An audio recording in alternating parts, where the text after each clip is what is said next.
Shaq just lit up the NBA with one brutal truth that nobody saw coming. LeBron and KD's mindset got exposed, and the league can't ignore it anymore. Yeah, I'm 10, 12 years in, I got 4 MVPs and 4 championships, but do I still want to do this shit? You know what I'm saying? You know how hard it is. Some people say, I want to go play baseball. The NBA just got hit with something crazy, something nobody expected.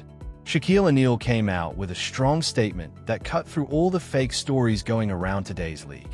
When everything settled, LeBron James and Kevin Durant didn't look too good, as their own words started to clash. What made it even more surprising was the timing.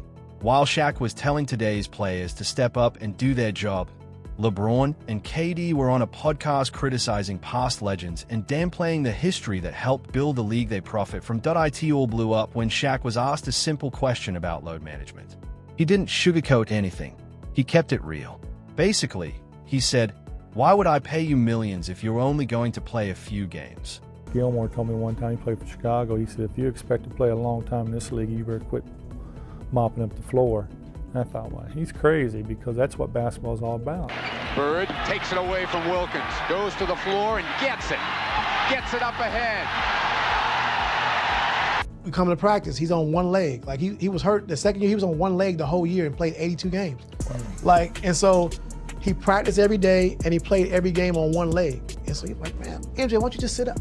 How can I be the leader of the team and sit out and y'all going through all the crap? I gotta beat him. Shaq said it with so much intensity that you could feel years of frustration finally coming out. He didn't stop there either. He started talking about the real legends who built the NBA into what it is today. He mentioned players like Jerry West, who played through serious injuries that would sideline modern players. He talked about Kareem Abdul-Jabbar, who trained and played in an era with very basic equipment compared to today. And he brought up Magic Johnson and Larry Bird, who gave everything every night while earning far less money than today's bench players. Shaq's point was clear. These legends built the NBA into a global empire. They created the system that now pays players huge money for a single season, money that old-school players never came close to earning in their entire careers. When someone asked Shaq if the NBA season is too long, he shut it down immediately. He said, basically, if they had to play it, you have to play it too. That hit hard. His message was simple. Today's players shouldn't act like playing fewer games for massive money is a struggle. The old generation dealt with tougher travel, worse medical care, and much smaller paychecks. Yet they still pushed through every night. So you want me to pay you $30 million to play 30 games? Hell no. No.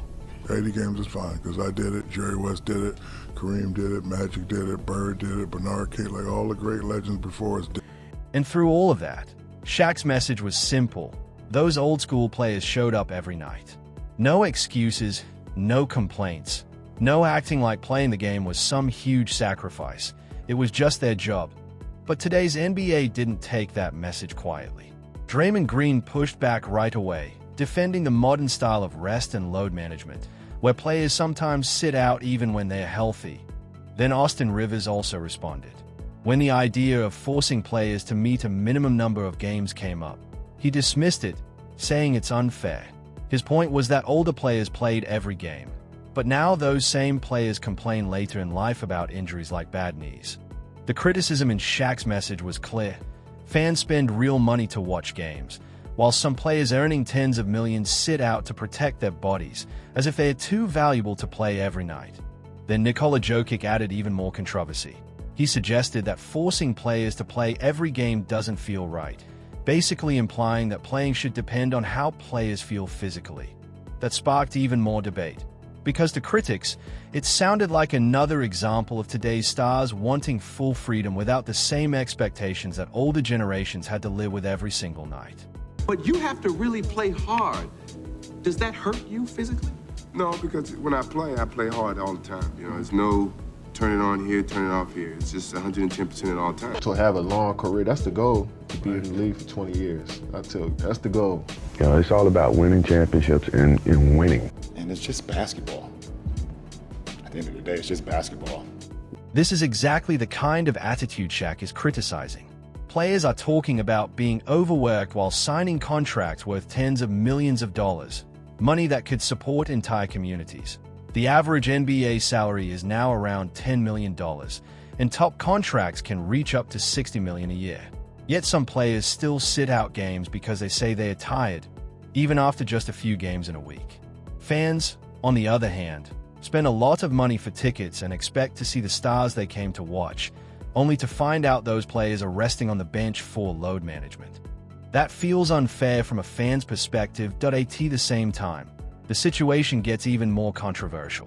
While Shaq is calling out what he sees as softness in today's league, LeBron James is on the Mind the Game podcast with Kevin Durant and Steve Nash. During the discussion, they talk about how hard it is to stay great for many years.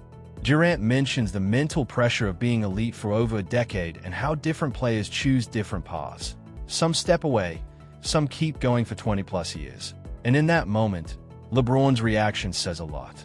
A small smirk shows up, like he understands exactly how big and complicated this debate really is.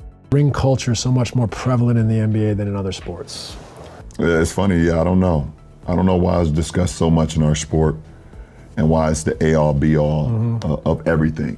Like you mentioned a little bit about today's game, because we had Club on here and he talked about load management. He said, I don't know what the hell that is. Where is it going? And that's number one. And number two, how do we get it back? Even for me, I love the NBA game, but then I turn on to a game, right? And then the stars are not playing because of load management. It's hurting the game. That quick glance said a lot. It looked like they were clearly comparing Michael Jordan taking time away from basketball to play baseball, with LeBron James staying in the league and playing for a very long time. The idea being debated was whether greatness is about peak dominance or long-term consistency. Then LeBron said something that stood out: it's just basketball at the end of the day. That line shaped the whole conversation. To some people, it sounded like he's saying greatness is more about how long you last, not just how dominant you are. Think about how strong that sounds coming from him. This is a player who went from a kid in Akron to a global billionaire because of basketball, yet is talking about it like it's just a job. The sport gave him everything: fame, money, and influence. And now it sounds like he's treating it more casually. On the other hand, Jordan's mindset was different. When people asked him about his approach, he made it clear he gave everything every single night. For him, basketball wasn't just a paycheck, it was his identity, his obsession, and the thing that drove him every day. This rest stuff just drives me crazy.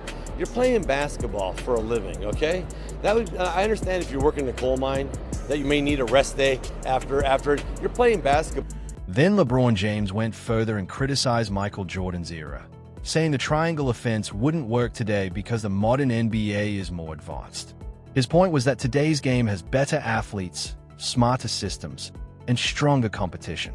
To critics, it sounded like he was trying to suggest his own era was tougher, even without saying it directly. Then LeBron said something even more controversial. He questioned why championships are treated as the most important thing in basketball. That raised a lot of attention because it came from a player who built multiple super teams in Miami, returned to Cleveland to team up with stars, and later joined the Los Angeles Lakers when things got difficult. To many fans, that seemed like a shift in narrative, moving away from championships and focusing more on longevity and career stats instead of winning at the highest level. Meanwhile, older legends had a very different mindset. A story from Larry Bird highlights that mentality. In one case, he was told by another player that if he wanted a long career, he should avoid diving for loose balls to protect his body. Bird was shocked because for him, effort on every possession was the whole point of the game. That contrast shows the difference between old-school basketball values and today's evolving mindset. I mean, definitely forcing players to play. We saw what happened with the drill. But it's something that probably league wants to, I don't know. Larry Bird understood something that some modern stars like Kevin Durant and LeBron James are being criticized for missing. The idea that basketball isn't about saving energy for a long career, it's about giving everything you have every night. That's why Bird only played 13 seasons, and Michael Jordan also had a relatively short but intense career. They pushed themselves hard chasing championships, not comfort, branding, or carefully managing their careers that LeBron has recently hinted at a future where playing all 82 games might not always be the goal. When asked about it, he said it's the goal, but we'll see, which some fans interpret as leaving room for more rest or load management even when healthy. Jordan, on the other hand, had a very different mindset. He saw basketball as a job where you give everything during game time and spend the rest of the day preparing. To him, playing in the NBA was a privilege, not something to approach casually or take breaks from whenever possible, but he also cared deeply about fans. Jordan once said he wanted to perform well even for fans who were rooting against him, because he wanted to shut them up with his game. Even players from later eras, like Tracy McGrady, have said they wouldn't rest in big games against stars like Kobe Bryant, Allen Iverson, or Vince Carter, because those matchups were about competition and respect for the game. The overall message being argued here is that older generations treated every game as a battle, while today's players are often more focused on long-term health and managing their careers.